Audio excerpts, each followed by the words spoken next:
Hi, I'm Tim and I'm from VegfestUK, and I'm going to be doing a few short presentations, as seems to be the fashion now within the vegan community, talking a little bit about some of the stuff that sort of comes up over the you know over the internet and also through our office.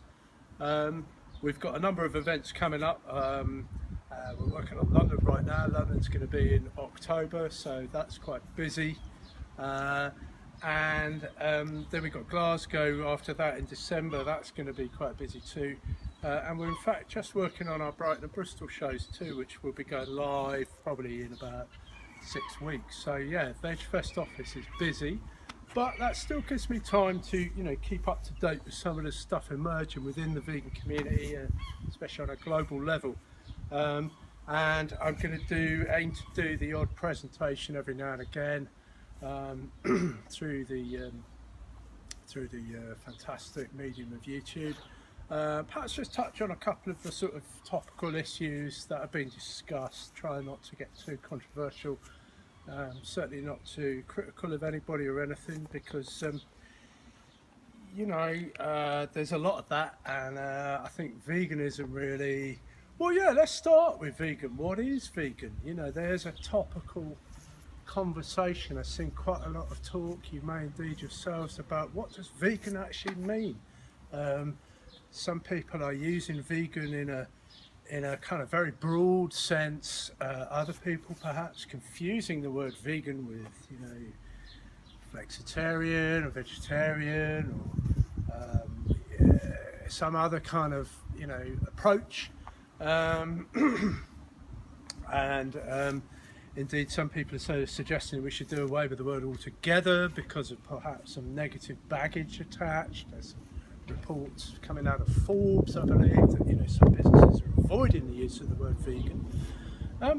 Here's my little thoughts about the word vegan. I mean, first of all, let's remember that vegan was a word coined by Donald Watson back in 1944-45. Some incredible things happened in that period, history.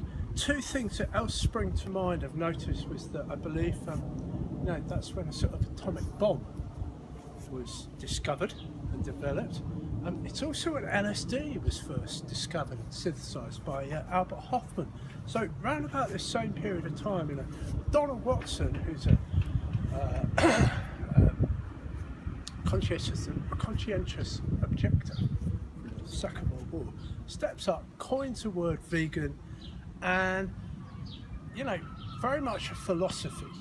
So veganism is a philosophy. It's a philosophy. It's a whole way of life, and it's based on a rejection of violence, and it's based on not using animal products wherever possible. So it's very clear, veganism. It's a philosophy that embraces a whole lifestyle choice. It embraces a whole diet. It embraces a whole way of life and thinking. And I think for many people who are vegan, I mean, I've personally been vegan now 32, coming on 33 years. It's an incredible journey. It goes on and on as long as you live. But vegan is about, more than a diet. And I think it's a mistake to just try and refer to veganism as a diet, because I don't think it's really doing veganism justice. That whole vision of peace and non-violence, a whole way for humans to live, hand it down for generations to come.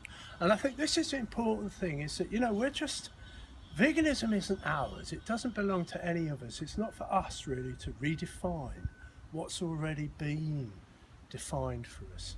It's for us to try and keep veganism intact and try and pass on this fantastic gift to the people on this planet. So I think it's great to, respect veganism as a philosophy and try and teach veganism as a philosophy, and not confuse it with, any of these other things that really based around a diet, because veganism is so much more than a diet.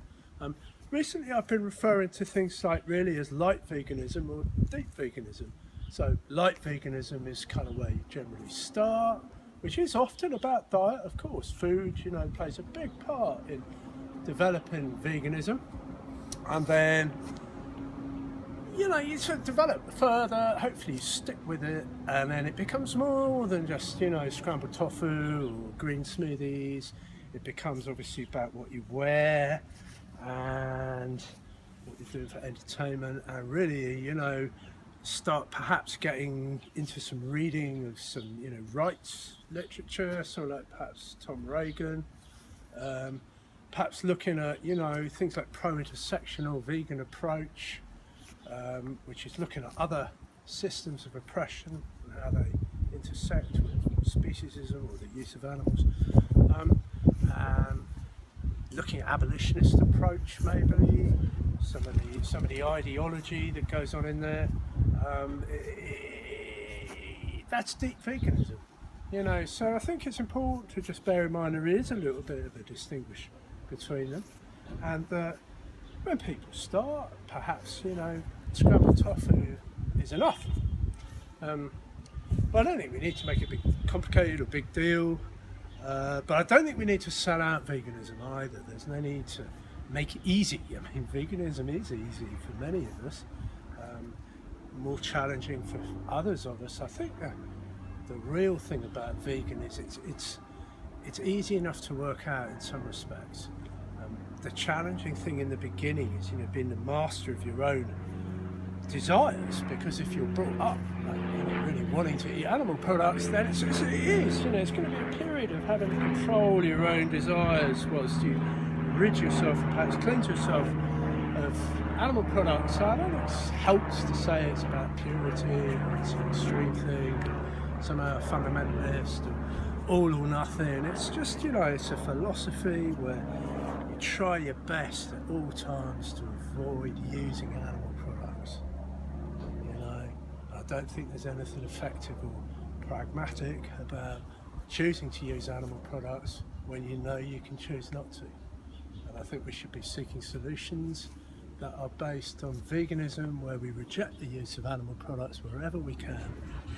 So, there's some thoughts on veganism, and hope that's been of interest, hope that's been a help. We've got some exciting times for vegans ahead of us, and I'll be putting together another vlog, perhaps, I don't know, a couple of weeks. A few things coming up. There's the awards are getting launched soon, the VegfestUK awards. That's always fun because we've got so many good people involved in that. We've got tickets going on sale on August the 1st. That's going to be great. They're all on bog off. If you want to come to London, that'll be fantastic. What else is happening? Oh yeah. Well, of course, the football season right now, so we've got all this fantastic activity to do with the transfer deadline. Obviously, that's not anything to do with vegan, but it's interesting for some of us anyway.